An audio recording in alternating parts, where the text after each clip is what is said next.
Hello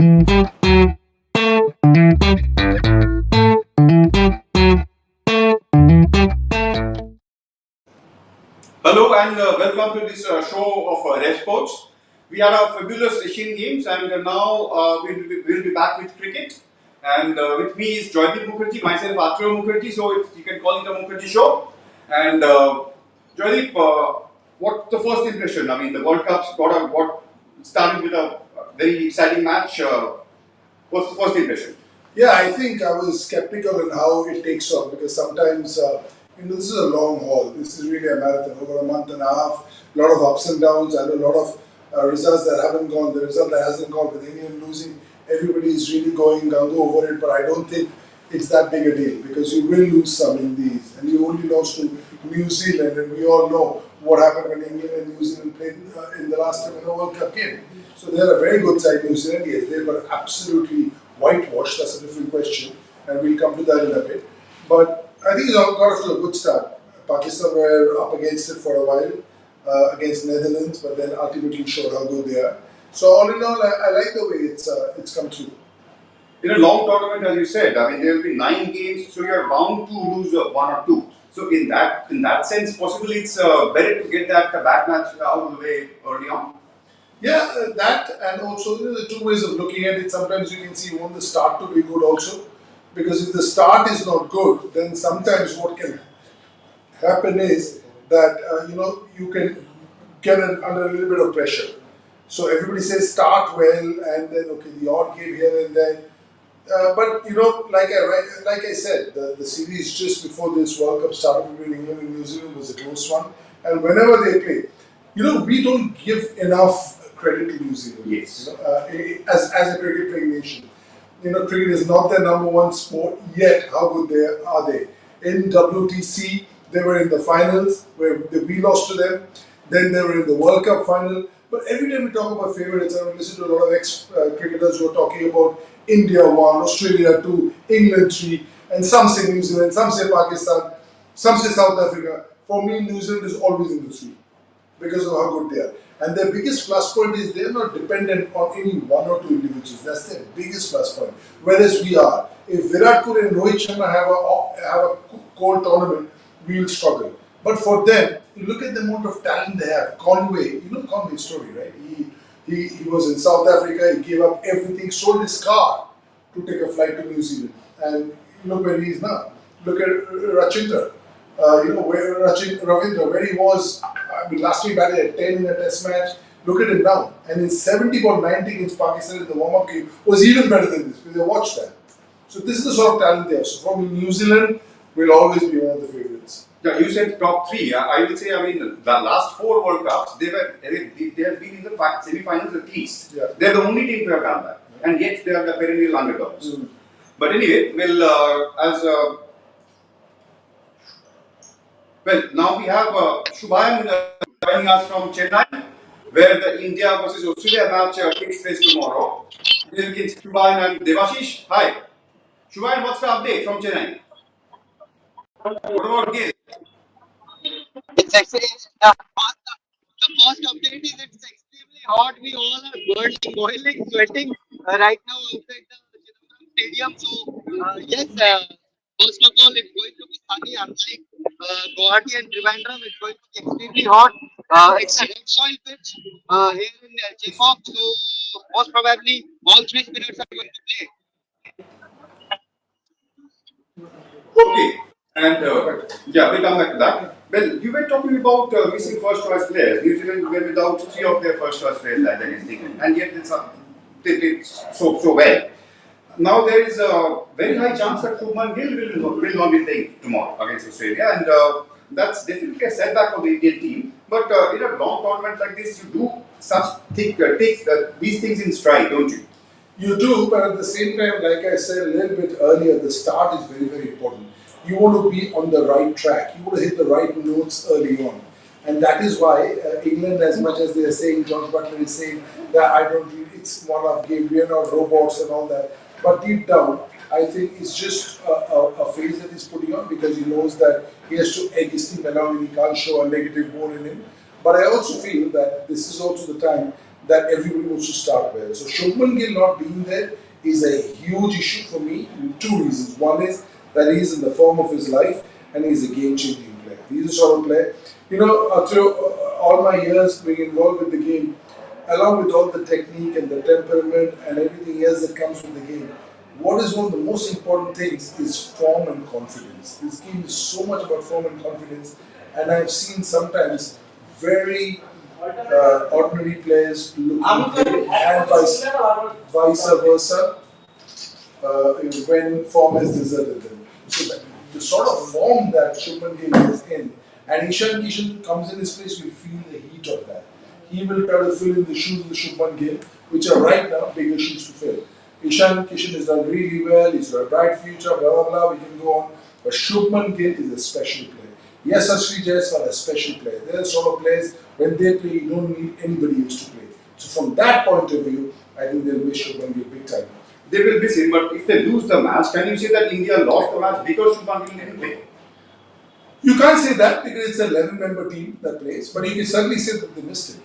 So, in any football team, if somebody doesn't play, then you can always think about that. Then we have Shubhan. What has the team said about Shubman Gill? I mean, is he officially out?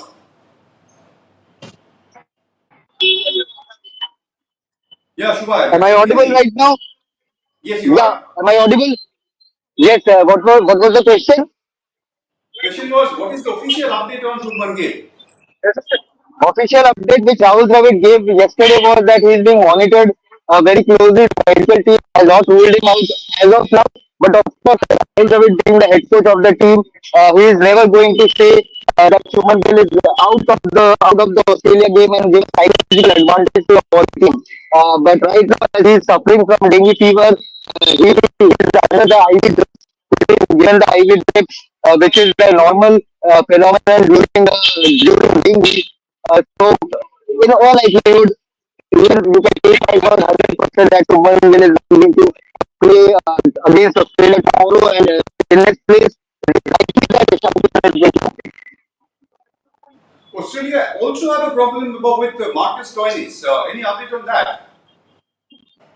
So, Marcus Stoinis debuted yesterday, cold and batted and fielded for around 1.5 hours. So, it was sort of a fitness test for him. Yesterday also, he batted for a long, for 20 25 minutes. So, he's looking fit, and even Pat Cummins was asked the question on Marcus Stoinis and his fitness today at the press conference pre-match.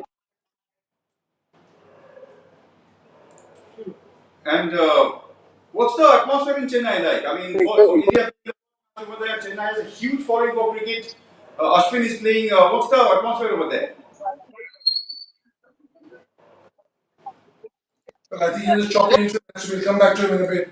But you've lived in Chennai a long time. What do you think the pulse is over there? They must be going mad right now. I mean, they will be. I mean, there will be as many outside the ground as many inside. So they just love their cricket. And the Chapek Stadium is looking so beautiful after the new stand has been made. Yes. With the canopies and everything. It's really one of the best stadiums in India right now, for sure. And it's the best part of the Chepauk. Best part about a match in Chepauk is the crowd, because they cheer for the other team also. Not only the international matches, but Pakistan winning that test match and getting a standing ovation, that everybody knows. But I've seen in Ranji Trophy matches, whoever, about 100 odd spectators turning up, they are acknowledging when the other team is doing well. Somebody from UP, somebody from Bombay is doing well, they will clap for them. They understand the game. I have an experience on this. We played the Kuchibabu final against Tamil Nadu, and I was playing on behalf of Bengal. And at lunchtime, like you said, more than 100, must have been about 2,500 people.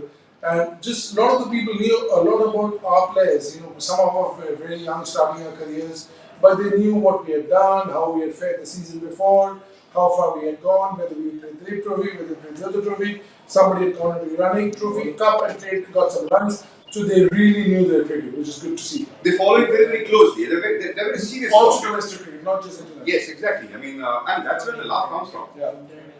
And what's your experience of playing in Chennai? I mean, Hot, very.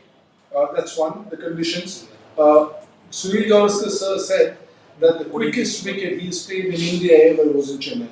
So I have played, in fact, in that final, it was we beat Bombay in the semis, and there was Paros Pandre and the likes of them, and it was without a blade of grass on that track. It was one of the hardest wickets.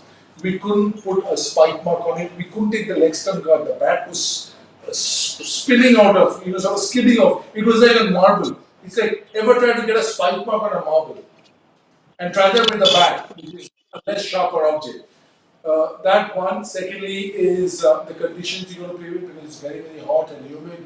So it cramps, a lot of water, and everything else that comes with it. The off late, the wicket is slowed down. Yeah. And I'm talking about when I played the Buchi final was maybe late 80s. So now it's a different time altogether, and it slowed down a bit. I don't think we will see much of turn, but it will not be as quick as some of the wickets. Like the Eden Guns wicket is quick, or the Jaipur wicket can be quick, or one cut with a little bit of grass can be quick with the red soil. So I don't think it will be a quick wicket, but I don't think it will be a slow wicket and a turner either. I think it will be a 350 wicket without even looking at it. Because it's the World Cup, you're gearing up for this one. Now Chennai Super Kings like to play on turners because that's what their strengths are. With Moeen Ali and the way they bat well against spinners also. So they're batting with the Riturajas and the Moeen Alis. They bat well against spinners. They've got good spinners themselves. Jaddu is there. So that is why they play on wickets which is slightly, a little bit not too well bound. But I don't think in this match nobody has any control and relevance over how the pitch is going to be. I think it's going to be a really good track to bat on. Usually they are on the slower side, as you said. I mean, over the last few years. And well, I don't think 350. I'm not that optimistic. But anyway, it won't be a rank turner. It won't be a turner. I mean, let's put it that way. Because early in the season, no wear and tear. So and also first game of the season. Yeah. Anytime it's the first game of the season. Like we've seen what Delhi is, and there's a game in New Delhi that's coming up at the Orange Stadium, and in about 20 minutes time. And in that, Delhi, if you saw in the IPL, the wicket was turning. It was a little bit up and down. The first class game before that, there was a little bit in it for the spinners. But I'm sure with all the rest over 4 months, this is after all the World Cup. So the preparation of the World Cup, the preparation of the ground, the pitch, just not the ground, just not the stadium, but even the pitch. That's the most important thing as far as I'm concerned of a great match. Give me your India level. Well, I think it's, for me, it's difficult to say that without seeing the wicket, but if it's a Chennai game, I'm going with Ishan Kishan and Rohit Sharma. 3 Virat Kohli, 4 Shreyas Iyer, 5 is KL Rahul, or 4 KL Rahul, 5 Shreyas Iyer, 6 is Jadeja, 7 Hardik, 8 Ashwin, 9 Kuldeep, 10, 11 my 2 seamers. 3 seamers, 3 spinners. Who are the 2 seamers? I mean, it's no brainer, right? No, I think it's going to be Siraj and Jasprit Bumrah. Jasprit Bumrah is the number 1 seamer we have over any version. So, and also the problem with Bumrah is that if we haven't played him enough, he's not easy to play. And he's very unorthodox in his action, in his release. So he's not, very the sort of bowling you would expect. Like Shami is a treat to play because beautiful action, beautiful jump. Bumrah is stop start all the way. I've spoken to batters who played him, and he says it's a nightmare to play. And unless you played him a lot of these Aussies wouldn't have played him a lot, haven't played him off late. But also there comes the question of will he be able to come back to his best after the injury? A lot of people around who watched him very closely say he's not back to his best. And that'll be interesting to see. We saw him get carded in the last game of the tri-series, and hopefully that won't happen again. And looking at the variety the Indian attack has and the kind of form these bowlers are in, as you said that Bumrah is not at his best yet, but there are signs that he's coming back. Yeah, see, when you play, the only way to come back is by playing. Yeah, no, my question is, looking at the variety of the Indian bowlers, the Indian attack, would you say that this is one of the inexperience of these bowlers and their experience of bowling on Indian tracks? Would you say this is one of the better attacks in the World Cup? For sure. I think in 2011 when we won, Zahir Khan was unbelievable but didn't have a lot of support. Here I think if you look at the support and the man who's sitting outside, Mohammad Shami, it's a tremendous attack. And I feel Mohammad Shami with 3 seamers will play in some tracks. If there's a game on the 5th of November against South Africa, I see 3 seamers playing. because it's a three-seamer wicket. Whereas, as far as Chennai is concerned, and it could well be tomorrow three-seamer spin. We are assuming that it's going to be a little slowish, bare wicket. It might well not be. In cricket, the pitch is everything. Like in football and in tennis, okay, so clay court, grass court. But in pitch, I've seen two pitches next to each other, completely different. They're chalk and cheese. So unless you see the pitch, that's the reason why the pitch is such an important factor in cricket. But yes, I think our fast bowling attack in India has been superb. I think we won the tri-series in Australia because of the way our two fast bowlers bowled upward to the Aussie batters. For me, that's great to see because always Aussie batters have come and mauled fast bowling over here in these conditions. So if you talk about Mark Wood, who got taken to the cleaners the other day. Why? Because of the length they bowl. So I feel in Indian conditions, our Indian fast bowlers bowl superbly. And coming to Australia, I mean, a lot of people are saying they don't have spinners and all that, but in that mix I see Aaron Zampa, and if Maxwell plays, they have another spinner who's quite handy. So do you think all this talk about Australia not having spinners is a little bit overblown? Absolutely, because they only need one spinner. They only need one spinner, and Adam Zampa they will get back. And I think Adam Zampa didn't play because they didn't want to expose him to the Indians, and he will play. And I think Maxwell 4 wickets in the last game, and Maxwell picks himself anyway. So would you say Australia? I mean, if you look at, I was looking at India-Australia head-to-head record in India. It's Australia 33 and India 32. And India and Australia have played 6 ODIs on Indian soil this year in 2023. The result is 3-all.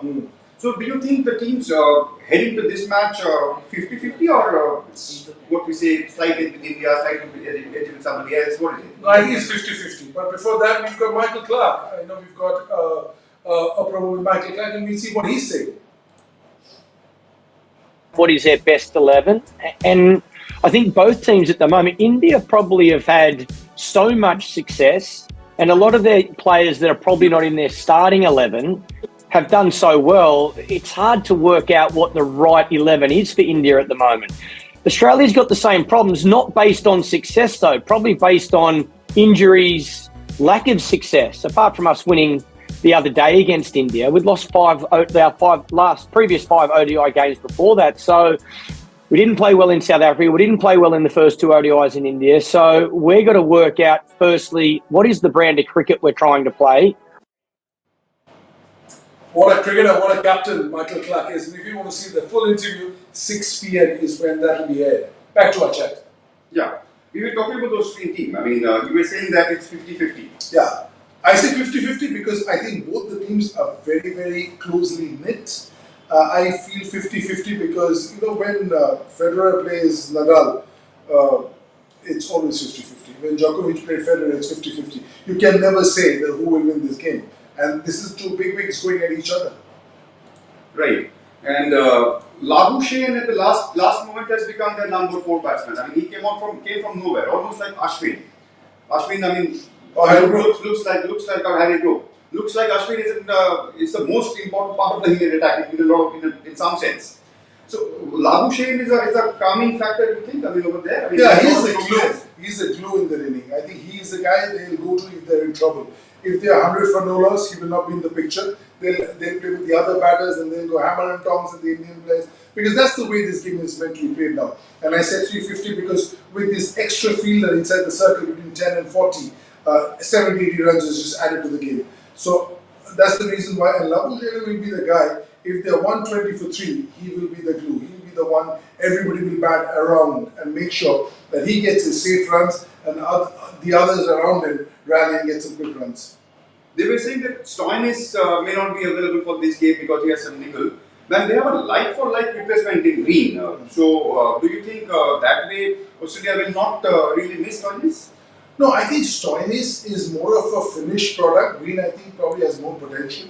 But I think Stoinis has played more cricket in the subcontinent, played IPL for longer. So he's more experienced, and in these sort of tournaments, experience really matters. Coming back to the Indian side, we have 2 genuine all-rounders. I mean, very, very few teams have that. I mean, who are genuine wicket takers and who can score a lot of runs. Despite that, we see there is a little bit of the tail is long. Probably starts from number 8. Do you think that's it shouldn't go up to that, or it's a bit of a problem area for India? Yeah, I think for India, I think if Ashwin bats at 8, it's fine. Because 7 and 6 are very strong for us. We've got Hardik at 6, Jadeja at 7, Ashwin at 8. I think it's okay. I think the problem will start when we play 3 seamers. What happens then? That's when the tail will start getting longer. So there we are. You see a lot of talk will be happening on this as we carry on with our show, and unfortunately we have missed the link with our people in Chennai. So myself and Johnny we'll carry on for a bit longer. We'll hang in there.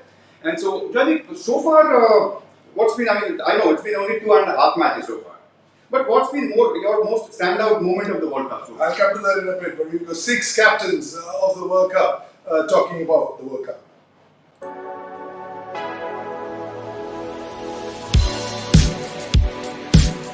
I think this group of players, that was the biggest tournament win up to date. I think, we had a bit of a low time between 2014 and up until 2020.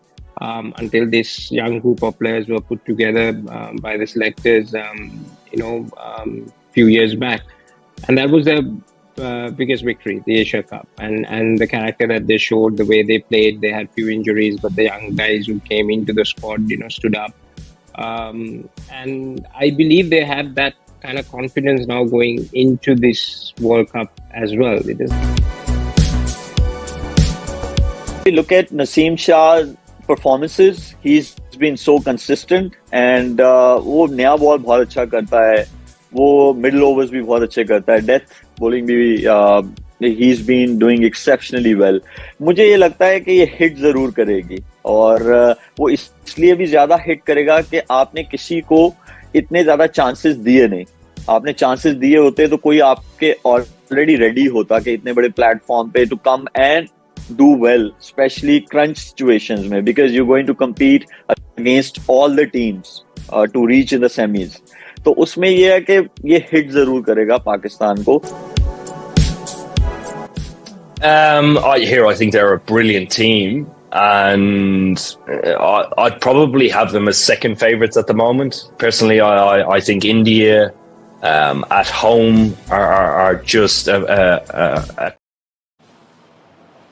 Well, there is great news coming from Hangzhou, where Chirag Shetty and Satvik Reddy, they have defeated the Korean pair to win the Asian Games gold, and they have very recently they have become the world number 1 in men's doubles, and this is an icing on the cake. Absolutely, tremendous performance. What players these two are, and this is so good for Indian sport. Huge, because these two were expected to do well at the World Championship. They were disappointing. They came back without a medal, and from there to win the Asian Games gold, it's not bad at all.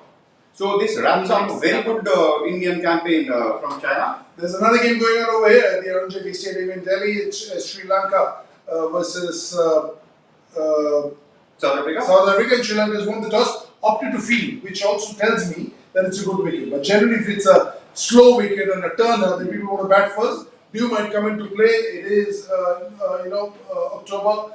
You've spent a lot of time in Delhi. You know what it's like over there. But so this is good. It just goes to show that first up, if any team wants to bat second, they are not worried about the surface so much, because it's not a turner, which in Delhi is a bit of a worry always. So that's good to hear. Good to see. Yeah, I mean there were 2 stadiums, 2 venues which were branded skin friendly, like Delhi, 3 actually, Delhi, Lucknow, and Chennai. That's right. And there were 2 which are branded as where Simmers will have.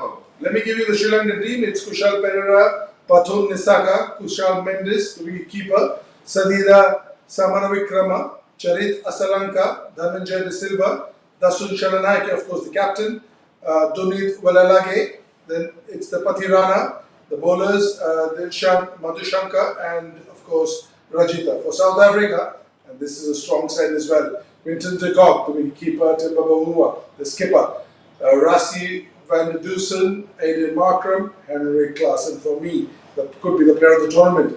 David Miller, Marco Jansen, Gerard Coetzee, Keshav Maharaj, Nigiri and Kagiso Rabada. Cracking game. It's a very strong side. It's a very strong and very, underrated side at the moment. True. This, because it's in the subcontinent, I'm actually giving Sri Lanka 30-35%. If this was in outside the subcontinent conditions, I would have said 80-20 or maybe 85-15.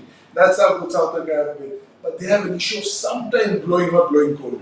And that is something that will stay with them. And just before the World Cup, they thrashed Australia in the one-day series. Last 3 matches, they won by over 100 runs. Yeah. And it's a very strong batting side. I mean, Quinton de Kock and the 4-pack middle order they have, that's solid. And they're in form. That's good to see. So that's it from here, from RF Sports. Asian Games coverage continues.